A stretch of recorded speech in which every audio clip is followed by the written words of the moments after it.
Outbreak. File 2.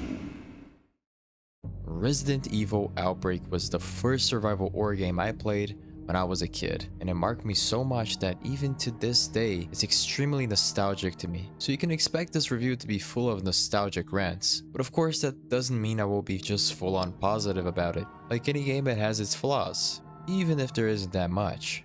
Anyway, Resident Evil Outbreak and its sequel, Resident Evil Outbreak File 2, were released around 2003 and 2004. These games was the first attempt from Capcom at an online survival horror game, and well, the only truly good attempt. But unfortunately at that time, these games didn't get the recognition they deserved. Most likely due to people not having great internet connection to actually play the game in its intended way, or not knowing that there was a single player mode. But fortunately nowadays it's been getting really popular, especially due to the release of Resident Evil 9, which has one of the main characters from the Outbreak games, Alyssa Ashcroft, be a major part of the main story. Mom, it's right beside you. The Outbreak games have pretty much the same gameplay style that the older Resident Evil games have, with a dynamic fixed camera like in Resident Evil Code Veronica, tank controls, limited inventory system, and of course, puzzles and a lot of backtracking for key items, with the major difference being the companions that will be with you. All of this will probably please more older fans than the new ones, but as a guy who likes both the modern games and the old ones, I think Resident Evil Outbreak has really fun and engaging gameplay, especially if you are playing online with your friends. Oh, The main characters all have different traits and downsides, which makes the replayability of this game just massive. For example, Yoko has a backpack which gives her extra inventory slots. She can also do this awkward dodge, but she's slow and takes a lot of damage. Mark already starts with a pistol, is very tanky, can block attacks, do critical damage with melee weapons, but is also slow and can't squeeze through some tight spaces. Kevin has a powerful pistol, which can be even more powerful if you hold down the aim button. He can also kick doors and zombies, and in the second game, he can do a strong shove. He's the fastest out of all the survivors and overall the most balanced out of all of them. Anyway, you get the point. Every survivor is pretty unique. They even have a relationship mechanic if you're playing with AI companions. But it's only in the second game though, since the first game always chooses the best companions for the character that you're playing as. While in the sequel, this choice is always up to you.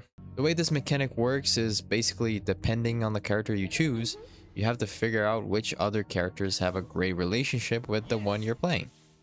And if you choose the wrong companion, they will not follow your commands and often not follow you at all, which usually ends up with them dying in the dumbest way possible. But even if you choose the right ones, they can still make some really dumb mistakes sometimes. Let's move it. Nathan! Unlike the other RE games, this one is separated by scenarios.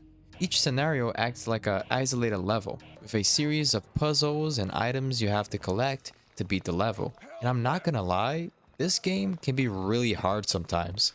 Even on normal difficulty, most of the scenarios can cause you some big headaches, especially if you don't know what to do. And this is coming from a guy who usually plays every game on the hardest difficulty. But this one, I just had to play on normal for every scenario, especially because I decided to play all of it with bots. So yeah, if you're expecting this to be a cakewalk, forget about that. You're gonna have to strategize and use your brains quite a lot. Just do it! Now, about the online mode, the literal main focus of this game, does it still work?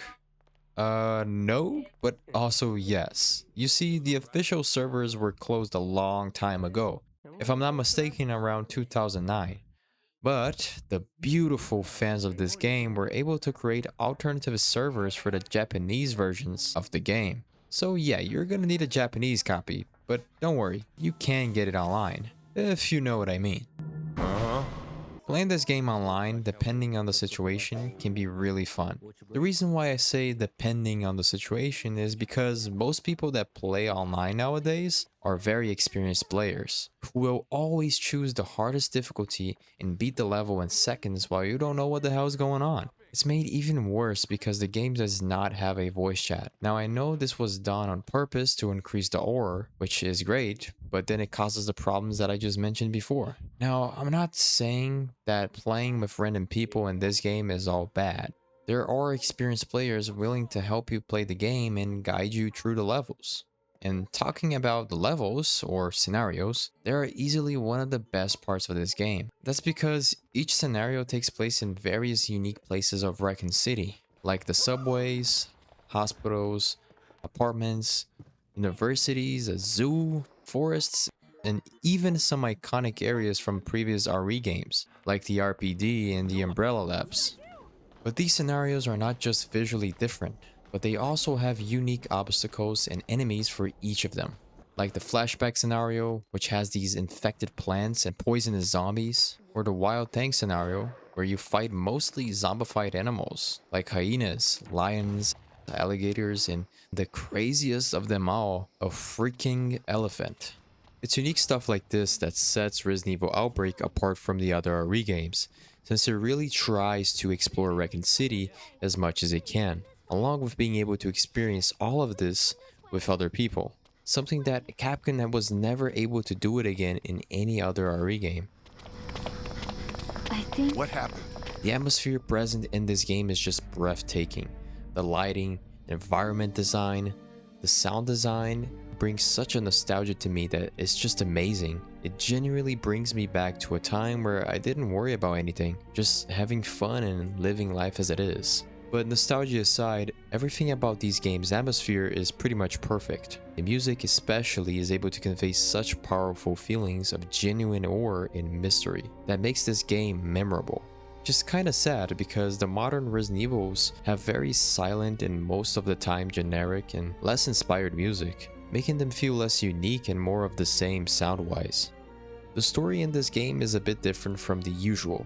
That's because each scenario have their own little story, which usually involves the survivors being in the middle of a situation that they are trying to escape from.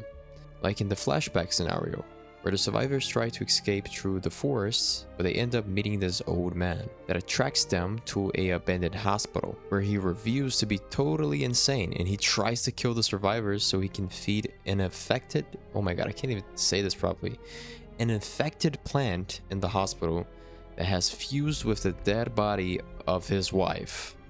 I know, insane. There's even more details about this story that you can find out by reading some of the notes around the hospital, or playing with specific characters. But I'm not gonna explain it here because I just don't want to extend this part of the video a lot. But yeah, every scenario have at least some form of story. It's just not in the usual format you would expect. In general, Resident Evil Outbreak 1 and 2 are amazing experiences, and if you are looking for a good online survival horror game or just a good survival horror in general, this might just be the perfect game for you. Now, I played both Outbreaks on the emulator. There is a way to play online on the PS2, but it's just way too hard to set it up. So I would probably recommend you to use the emulator to experience these games, especially because you can play them in higher resolutions. And if you have no idea how to install it, there are multiple guides on YouTube that can show you how to get everything set up. Anyway, this is it for the video. If you enjoyed, please leave a like and subscribe. If you don't know, that really helps out the channel. And oh, here's a little cool outro I made for this video. Bye.